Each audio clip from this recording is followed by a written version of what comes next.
자, 이번 시간에는 마지막 차트인데요. 교과서 64에서 65쪽입니다. 날씨는 우리 생활에 어떤 영향을 미치는지에 대해서 알아볼 겁니다. 날씨가 우리 생활에 미치는 영향, 요거는 여러분들이 생활하면서 다 겪어본 것들이기 때문에 특별히 어렵지 않을 거예요. 1번, 날씨에 따라 달라지는 우리의 생활 모습.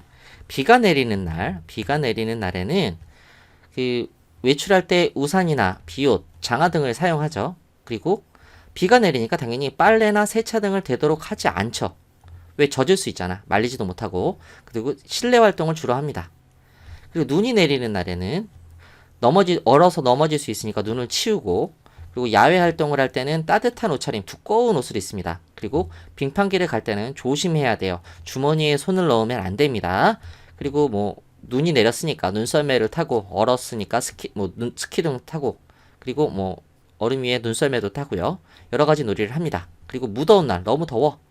이럴 땐 너무 더우니까 옷을 두껍게 입어? 아니지. 반팔 옷이나 되게 간편한 옷차림을 합니다. 그리고 더우니까 해수욕장 가죠. 물놀이를 즐기기도 하고, 그리고 당연히 시원한 얼음 과자 등을 먹습니다. 그리고 추운 날, 매우 추운 날에는 너무 추우니까 밖에 잘 안 나가죠. 모두 실내 활동을 주로 하고요. 집에서는 따뜻하게 난방을 합니다. 그리고 야외 활동을 할 때는 춥기 때문에 털모자라든지, 그리고 장갑, 그리고 귀마개 등 따뜻한 옷차림을 합니다. 여기서 잠깐 말씀드리면, 무더운 날에는 야외 활동을 오래 하면은 열사병에 걸리거나 탈진이 올 수 있어요. 아, 너무 힘들어서 쓰러지는 거야. 그리고 추운 날에는 감기에 걸릴 수 있습니다. 그래서 따뜻한 옷차림을 해야 됩니다. 자, 황사가 있는 날 볼게요. 황사가 있는 날에는 공기가 별로 안 좋겠죠. 황사가 있는 날. 당연히 실내 활동을 주로 합니다. 그리고 야외 활동할 때는 황사를 마시지 않게 마스크를 합니다. 그렇죠? 그리고 황사가 있는 날에는 비염에 걸리기 쉬우니까 비염이 있으신 분들은 더욱 조심해야 됩니다. 그리고 바람이 세게 부는 날에는 강풍이 불어서 간판 같은 게 떨어질 수 있기 때문에 바람에 약한 시설물의 안전을 확인해야 되고 주로 실내 활동을 하는 게 좋습니다. 2번, 날씨가 여러 직업에 미치는 영향들이 있는데, 농부 같은 경우는 가뭄이 들면 물이 부족하겠죠. 홍수가 들면 물이 너무 넘쳐. 태풍이 불면 다 날아가겠지. 이런 것들의 피해를 미리 대비해야 돼요. 어부 같은 경우에는 태풍이나 파도가 높은 날, 특히 파도가 높은 날 등에 대비를 해야 됩니다. 이때는 바다로 나가면 안 돼. 바다로 나가서 어업을 하면 안 됩니다. 물고기를 잡으면 안 돼요. 왜냐면 배가 뒤집어질 수 있기 때문에, 어려운 말로 전복될 수 있기 때문에, 그렇기 때문에 대비를 해야 돼요. 그리고 태풍이 불면 날아갈 수가 있기 때문에, 그리고 배가 뒤집어질 수 있기 때문에 꼭꼭 묶어놔야 됩니다. 상인 같은 경우는, 여러 가지 물건을 파는 상인 같은 경우는 더운 날이나 추운 날 등에 대비한 물건을 미리 준비하여서 팔 수 있습니다. 예를 들어서 에어컨이 있을 수 있겠죠. 에어컨도 있을 수 있겠고요. 비가 오면 우산을 잽싸게란 표현은 좀 그렇다. 빠르게 준비를 해서 파는 거죠. 지하철역 같은데 이렇게 준비해서 팔 수가 있고요. 이렇게 더운 날, 추운 날, 비 오는 날 이렇게에 따라서 날씨를, 햇빛이 너무 뜨거워 그러면 우산 말고 양산을 준비해서 팔 수도 있겠죠.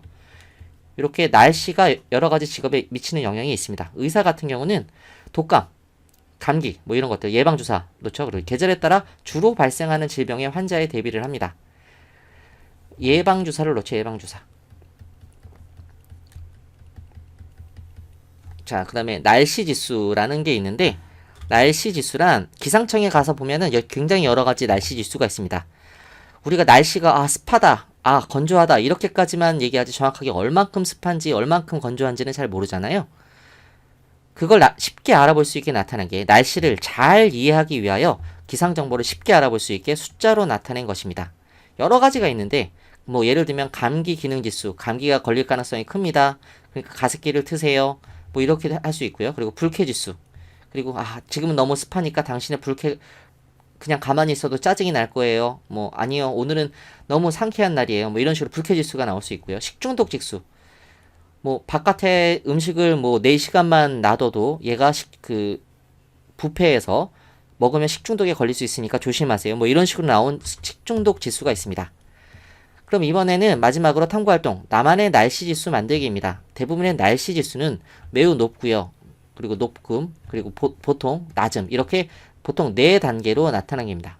4단계로. 탐구 방법, 스마트 기기를 사용해 다양한 날씨 지수를 살펴봅니다. 그리고 학교 생활을 하는데 도움이 될 만한 나만의 날씨 지수를 만들고 친구들에게 소개해봅니다. 탐구 결과 다양한 날씨 지수를 살펴보고 나만의 날씨 지수 만들기, 뭐 여러 가지 자외선 지수가 있고 감기 기능 지수, 피부 질환 지수. 햇빛이 너무 세면은 피부 질환이 발생할 수가 있어요. 뭐 이런 것들이 여러 가지가 있습니다. 나는 뭐 이렇게 나만의 날씨 지수를 나는 양보 지수라고 재었어요. 양보 지수. 기온이 너무 높거나 낮으면 불쾌감을 느낄 수 있으니 친구들과 다툼이 일어나지 않도록 양보 지수를 제공합니다. 18에서 24도 정도는 좋음, 함께 즐겁게 지내기 좋아요. 근데 보통 8에서 18도, 24에서 28도 너무 낮거나 너무 높으면 서로 이제 불쾌감이 점점 올라가니까 서로 배려해야 된다. 그리고 경고, 8도 이하, 28도 이상 너무 덥고 너무 추워. 그럴 때는 서로 불쾌감이 더 커지니까 내가 먼저 양보합니다. 그래서 이렇게 양보지수라고 이렇게 하나를 만들어 봤습니다. 여기까지 한 가지 빠진 게 있는 것 같은데 설명드린 것 중에 그 날씨 정보를 미리 알면 좋은 점은 이렇게 농부, 어부, 상인, 의사 이렇게 준비하는 것처럼 날씨에 알맞은 옷차림을 할 수 있고 생활 계획을 세울 수 있고 재해에도 대비할 수 있습니다. 이런 점이 좋은 점이라는 거 한번 기억해 두시기 바랍니다. 자, 이렇게 해서 3단원 강의를 마치도록 하겠습니다. 수고하셨습니다.